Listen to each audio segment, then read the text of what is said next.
xibaar yu wér te wóor ca tàng-tàng ba abonnez-vous pour ngeen di mën di jot suñuy vidéo. jërë ngeen jëf ci ànd bi ak ñun ci chaîne bii di Buzz 221 HD. Caricature du président Diomaye Faye, un journaliste de Feeling Dakar à la section recherche malgré les excuses de la rédaction. Journaliste bii di Daouda Ndiaye ñu naan ko Daouda Wali daal nay déféré mardi soir convocation bi nga xam ne section recherche ci boppam bu Colobane ñoom ñoo ko woon ñu jàpp nag daal moom mi dafa avancé le président de la République Bassirou Diomaye Faye ci ab photo boo xam nag daal akub texte bu ñu publié ci page Facebook bu Feeling Dakar le procureur de la République ci boppam nag daal nay autosaisiru ci boobu lépp dossier daal di ordonné la section recherche de Colobane njaat tijji ab enquête ci loolu yi face au tollé le groupe Feeling Dakar ci boppam daal nay publié woon ab communiqué le 8 mars ngir présenter ay excuse publique direction de Feeling Dakar TV ci boppam nag daan nay informer l'opinion publique bi nag daal cap image bu ñu caricaturé wala une image caricaturale représentant son excellence monsieur le président de la République du Sénégal Bassirou Diomaye Faye daan nañ koy publier par erreur ci seen page Facebook ñu ni publication bi nag daal daan nañ koy gis comme ab offense à l'endroit du chef de l'État à des institutions de la République mu ni loolu yi nag daal nekkul benn yoon li nga xam ne nag moo di suñu ligne éditoriale waaye tamit bokkut suñu ay valeurs. Dès que la situation a été portée à notre attention, l'image en question a été immédiatement retirée. La direction de Feeling Dakar TV a présenté ses sincères excuses à son excellence, monsieur le président de la République, aux autorités ainsi qu'au peuple sénégalais. Feeling Dakar TV ci boobu nag daan nay réaffirmer son attachement au respect des institutions de la République du Sénégal ainsi qu'au traitement responsable de l'information. Maître Aboubakary Ba daan nay engagé nag daal ngir assurer la défense du journaliste ci procédure judiciaire boobee nag daal par ailleurs ba tey la convention des jeunes reporters du Sénégal sous la présidence de Mamadou Diagne ñoom ñi nag daal ñu ngi porter assistance aux journalistes Feeling Dakar bii di Daouda Ndiaye ñu naan ko Daouda Wali. Accident et conduit sans permis, ce que dit Azoura Fall devant les enquêteurs lan la Azoura Fall wax ci kanam enquêteurs yi ginnaaw bi nga xam ne nag daal dañ koo génn ni dafa foncé ci ay barrières de sécurité d'un mosquée à la Médina daal di blessé ab chauffeur de taxi de nationalité étrangère militant passé bi di Assane Gueye nag daal dinay joxe ay version des faits devant les enquêteurs de la section accident de la compagnie de circulation du commissariat central de Dakar bu ñu sukkandiku ci ay sources Seneweb. D'après les déclarations Azoura Fall moom mi nag daal dafa juy woon liggéey ba wàcc daal nekkoon ci otoom ba mu agsee ci fi nga xam ne nag daal mooy fu jógee këram daal nay taxaw ngir nag daal di may fidèle ci boppam ñu daal di àggale li nga xam ne moo di seen julli waaye daal ci loolu yi mu doon daw li nga xam ne moo di ndànk ngir gaare waaye ci loolu yi nag daal am koo xam ni wala am ñoo xam ni dañ ko doon empêché ngir nag daal mu daal di jege fi nga xam ne fa la waroon a gaare ba tey bu ñu sukkandikoo ci Azoura nag daal ci jamono boobee nag daal ci la benn waay ci boppam daal di daanu ci suuf daal di am prétexte nag daal wax ne Azoura Fall ci boppam moom moo ko daal ak otoom mu ne nag daal foofii ci la ful bi daal di ñëwee ngir daal di dal ci kawam jàpp nag daal moom moo heurté waa ji personnellement ba tey ci loolu nag daal mu daal di jàpp ne kon nit ñi ci boppam ñoom ñoo ko doon empêché ngir nag mu daal di progresser vers la barrière de la mosquée. 9 millions d'impayés de pensions alimentaires, le double ballon d'or El Hadji Diouf risque la condamnation. Valérie Émilie Socévine Lérès Bissop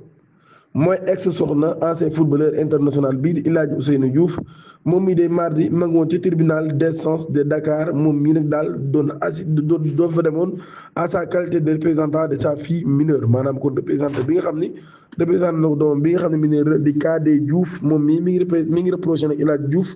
violation des dispositions de l'article 351 du code pénal ci terme clair le refus de s'acquitter de son obligation de paiement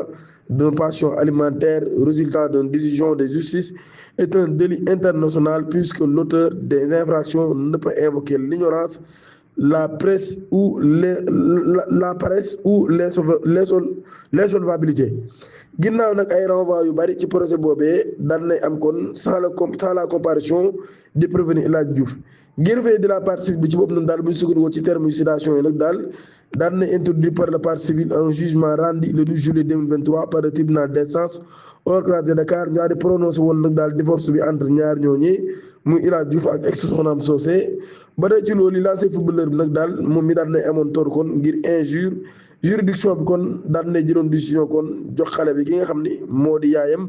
daal di fixé pension alimentaire bu toll ci 500 000 francs CFA en plus des frais médicaux pharmaceutiques et scolaires maanaam kon loolu yi daal ci bokkoon kon li nga xam ni ay frais médicaux bokkoon na ci pharmaceutique ak li nga xam moo di scolaire ba tey ci loolu partie civile bi mi nga xam ne nag daal ancien joueur bi ci boppam nag daal ne serait pas acquitté de cette obligation. Il affirme que l'ex-attaquant des Sénégalais, l'ex-attaquant des Lions du Sénégal cumule aujourd'hui 9 millions francs CFA de pension alimentaire maanaam kon jamono ji am na 9 millions yoo xam ni war na koo jox ci pension alimentaire ci période boo xam ni mi ngi nekk mars 2024 ba septembre 2025 sans compter les mois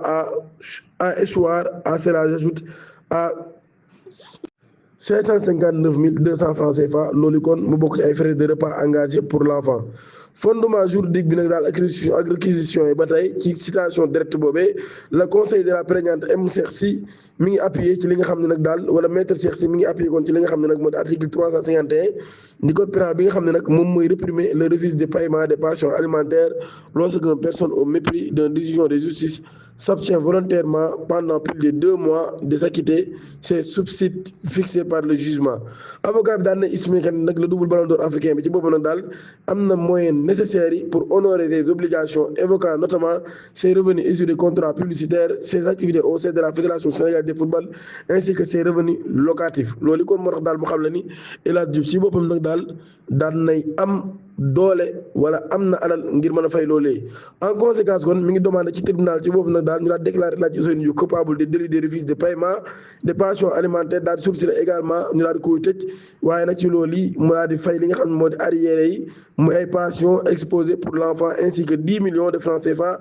à titre de dommages et intérêts maanaam kon ngir mu daal di fayaat 10 millions yoo xam tamit dommages ak intérêts lay doon. procureur bi ci boppam nag daal daan nay sàkku ñu daal di appliquer la loi pénale. L'affaire est mise en délibéré le 12 mai 2026 mbirum Pape Cheikh Diallo ak ñi mu àndal le barreau sénégalais face au dossier de la honte affaire bi nga xam ne moo impliqué Pape Cheikh Diallo Djiby Dramé ak seen co-inculpé yi nag daal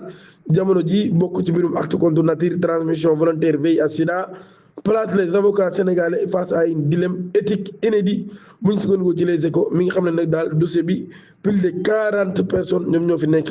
waaye juróom-ñetti avocat rek xaaj bi di ay jeunes ñoom ñi ñoo nangoo accepté boobu lépp dossier bu ñu sukkandikoo ci enquête yu journal bi nag daal daan nañ xam ne réticence boobee muy réticence inhabituelle au sein du barreau sénégalais malgré des honoraires jugés attractifs s'explique par un mélange de pression sociale des considérations religieuses et des craintes de stigmatisation maanaam kon li tax def ñu ko daal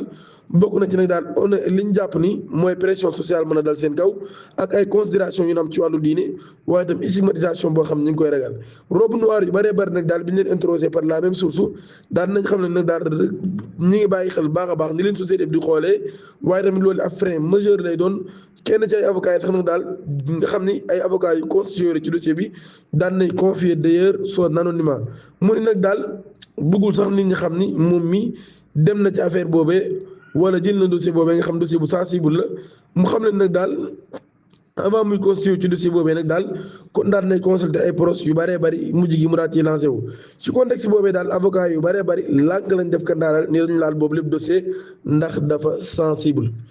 di ñaan ngeen abonné ci chaîne bi activé cloche de notification bi te aimé vidéo bi jërë ngeen jëf